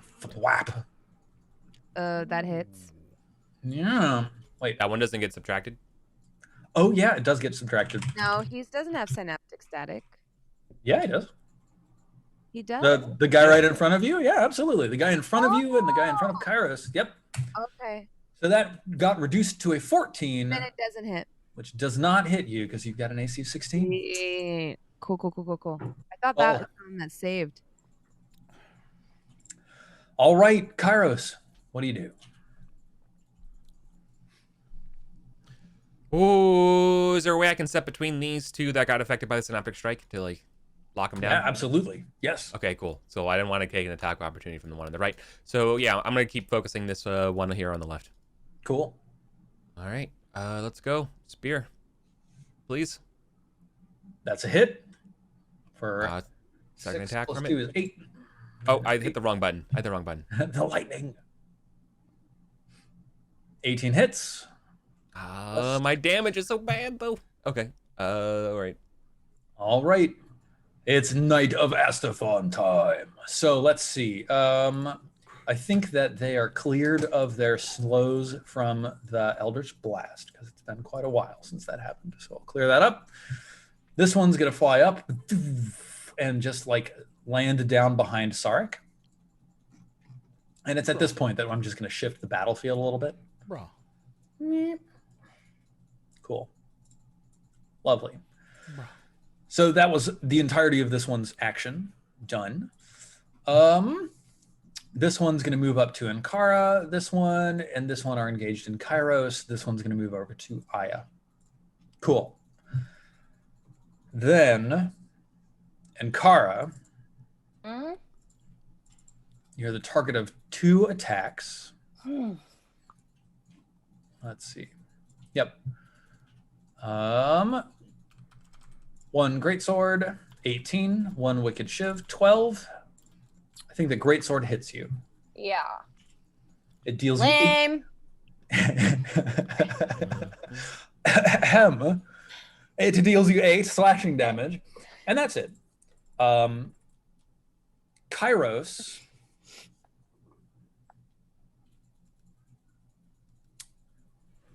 Yes. You're like behind Kairos, right? Mm-hmm. Yeah, this Knight of Astafon sidles up, so he's next to both Aya and Kairos. And then he speaks a foul word that grates on your ear, and his mouth bursts forth with a toxic cloud. Moist. Moist. It says moist. You're kind of like weirded out by it. Like, why do you say that? It's like, Aya and Kairos, would both of you make a DC 14 Constitution saving throw or become poisoned? Oh man! Wait. No. Wait. Blessed. Aya is blessed. So that means I pass no matter what. Yes. Okay. But roll it because it's fun. Okay. Fair. Oh yeah. Incredible. Shing. Super good. This one, Kairos makes 2 attacks at you, multi-attack with the greatsword and the shiv. I think only the shiv hits you, right? Yeah. Yep. All right. 13 piercing damage. An XCOM. Aya, this Knight of Astafon who is next to you, makes 2 attacks against you, greatsword, shiv, and he is not reduced. Oh wait, Kairos, you didn't take that damage because we had to roll 1d6 and reduce from that. So no, the 23 got turned into an 18 and it didn't hit you. So you do not in fact take damage from that. Oh, lovely. But the other one still hits me though. No. Oh, so none of them hit me. No. You took no damage. Lovely. Yes. You do eat both of these hits from the greatsword and the wicked shiv because this one is not affected by synaptic static.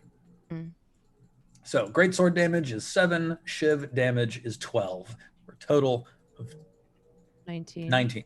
Yes. I point 1 crooked finger and hell. Oh no. Angrily.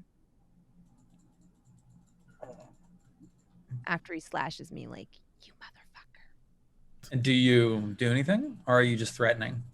No, I cast Hellish Rebuke. All right, awesome. Level 5. Incredible. I think that's a reflex save for him. Yes. Dexterity saving throw. And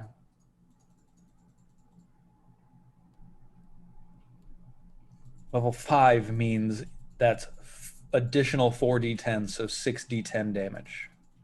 Incredible. Here's that reflex save. Dexterity. No way. No way. What a loser. So that's 36 damage. Wow. Is he resistant to fire? Yes. Didn't know that. Oh my god, I just had the best So idea. that's minus Oh my 18. God. Still very nice. Sarek. Oh my god, I just what had do the you best do? idea. I disengage from this guy. Like, boop, pop down here. What are the distances right now? You're basically within 30 feet of everything. So you're saying I could do this. That's not even, that's Ankara. You're saying I could move Ankara's character. You're saying I could do this, correct? Yeah. Yep. Great. And so you're also saying that then Night 1, Night 2, and Night 3 are probably in a line, right? Yeah, they're directly in a line from your perspective right now. I would like to use Lightning Bolt level 3 scroll, please. Yeah. Amazing. You have a lightning bolt scroll? Yeah, it's been sitting there, and I'm just like, I need to use this thing. And I asked you if it vanished, and you're like, no, it's still there. So I love that Ankara's lightning is the inspiration that. Yeah, it's what I was like. Totally. Yeah, All I right, actually had to Google what Lightning Bolt level 3 did. I guess it's going to be DC 13 saving throw, and they're going to take 8d6 damage on a failed save or half as on a successful one. I learned this move from a death druid. Yeah. Yeah. Line him up, knock him down. So how do I roll this? You'll just roll 8d6. Excellent. So here's save number 1, save number 2. Oh. Save number 3. Yeah. Fail. Oh, wait. Here's save number 3. Yep. 3 Still fails. failure. Roll 8d6. Goodbye. Yeah. I'll take a 26 across the board. Yeah.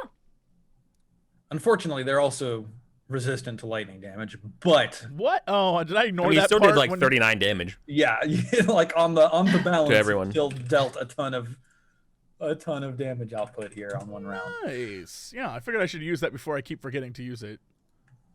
And Ooh, Carl, goodbye, scroll. Mm-hmm. what would you like to do?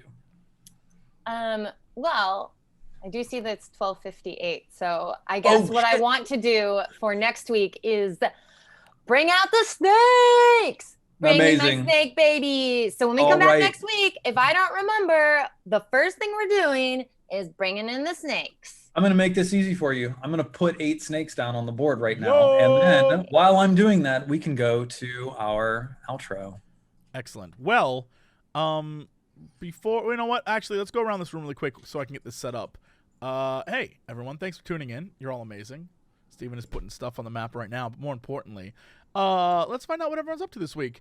Bronze, you're actually the third person. I don't know why I said your name first when I meant to say Britt.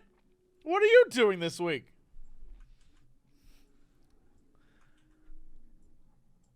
Just slacking off. Cool.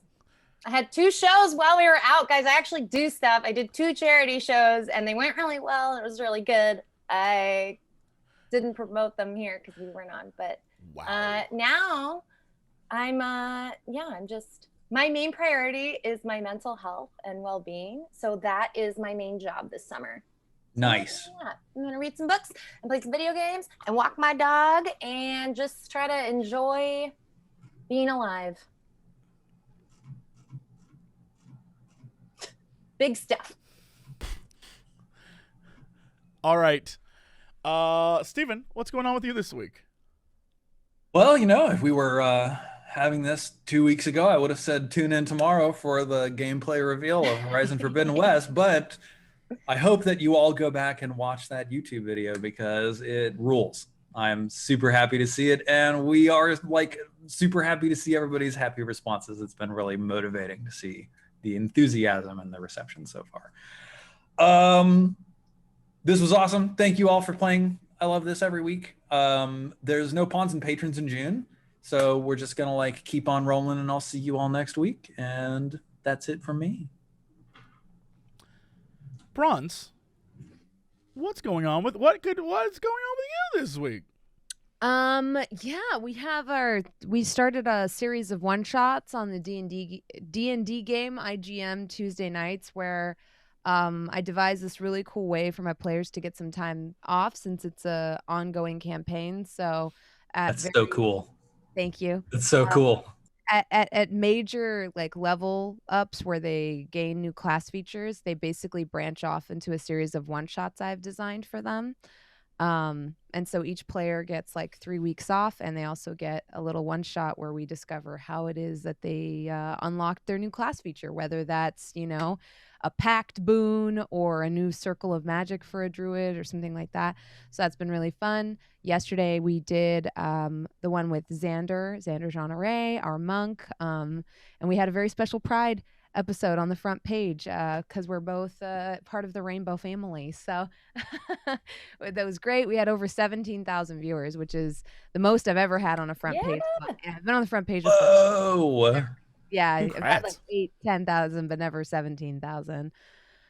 And designed a very cool Doctor Strange-esque one shot for him that he loved. And yeah, he multi-classed and took 1 level of Warlock, which is, you love to see it. So that's what I'm doing. It rebroadcasts at 9 a.m. Pacific Standard Time on Sunday. That's our EU-friendly time zone rebroadcast. And what else have I been doing?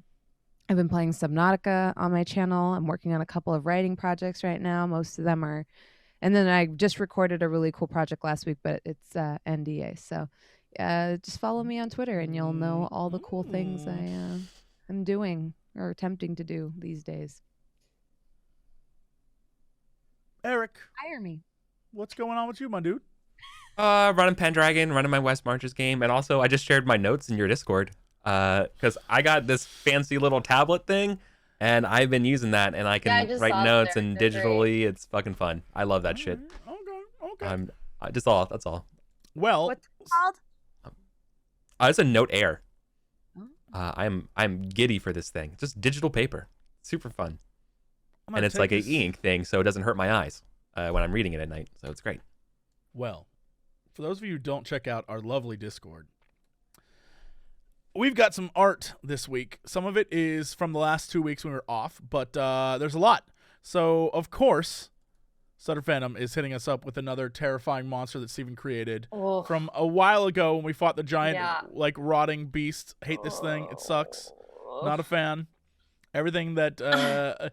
when I see illustrated versions of what I think is in my head, I realize that it's way worse than what I thought. I was like, he's kind of like a little wormy guy. Like, no. That thing definitely, it stank. But then we get, like, good stuff where it's just Sarek, So good. doing arts, which is, I think, really what the show's about. Aw. Sarek and his friends doing arts. Little notebook.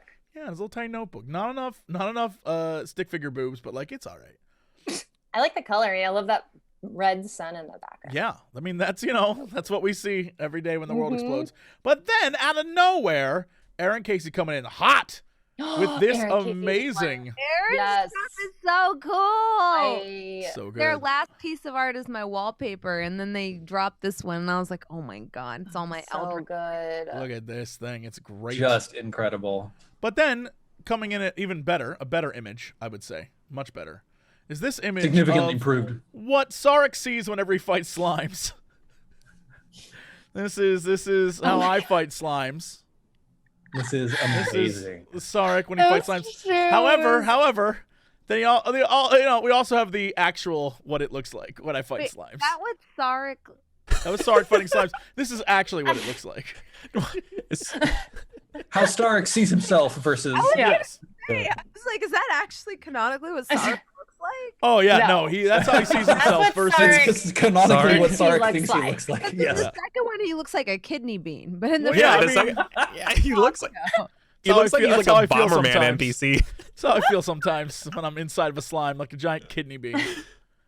Then that's really cool. Damn. Then we have the like almost Final Fantasy-esque version of Ankara just like being amazing. I love this one. There's elementals in there and birds and spiders and like all the different. So cool. Yeah, it's very neat. The colors are so pretty. That's a very good piece of artwork. I love it. That's very nice. That's very nice. And then of course, Terragram sent us this. I believe this is a solid Steven. Yep. There's the players enter the dungeon and die horribly. But Saloon brings them back to life, and the cycle continues for... Wait. And the cycle continues forever? Girls, what happened to my presentation? It's very important. It's so fluffy! Yeah. That was so good. And then... I like the Steven version. and the two characters we'll never see, but now I want to see. The two characters, I no longer care about any of you. Yeah. I want to see these two. Cute. Look at that little mohawk. Glowbug and Beast. With his clove cigarettes. Oh, his little jacket and his big sword. He's so cute. Let's go, Glowbug. Oh, jeez. Let me smoke this out some more. All right, friend. Hop on my back. You're the only one I allow to hop on me, because you're so tiny. Call me tiny again, I'll cut your tail off, bitch. Right? That's how I imagine their relationship is. Yeah, no, I mean, that's kind of, that's canonical. Oh, Glowbug. These are amazing. You give the best cuddles. That's right, baby. Yeah. That's what I imagine. And then, of course, we have the notes. The notes we just heard about. Our Sunfuckle? Our Sunfuckle. I'm renaming the folder the Sunfuckle. The Sunfuckle. I like Steven Sext's Jesse Poorly. Poorly. I mean, that's You don't important. know that. Maybe it's really good. No, it's No. As the No, receiver, it's pretty bad. It's like, Look, I don't mean, like- understand. I just breathe answering my phone, just breathing heavily. Yeah, I and mean, like that's not how Jesse's you. not That's into not. that, That's not a apparently. text at all. It's weird. I expect a text from you and you just call me. And you're like, He could I'm like, text you a Jesse's too high soundbite of maintenance. him doing that. he does text me those, and it's strange. We never have really we don't really communicate at all in our relationship at all. It's him breathing and me being like, "Are you okay? Do you need to talk? Hello?" And then he's just like, "Yeah." It's. I leave him on red often. Anyway, that is it. Yeah, that's it for us. Anyway, that's it. We'll see you all next time with another episode. A little later, I'll come back. I'm going to stop the stream now, but a little later I'll come back because I have to work on writing a script. And so I'm going to, crowdsource a bunch of information. But, yeah, I'll be back later. I got to, office stuff. Office stuff. Anyway, that's it. We'll see you all later. Have a good one. Bye, everybody. Bye. That's the wrong thing. Well, that's it for this episode. Thank you so much for watching. Again, I said it once, I'll say it a million times. I hate the Knights of Astafon. I hate them so much. I hate them and their stupid wings and their stupid ability to call friends. And you know what? What a giant pain in the ass they are. I'm not saying Sar's going to bring down the whole kingdom just because of that, but that's what I'm saying.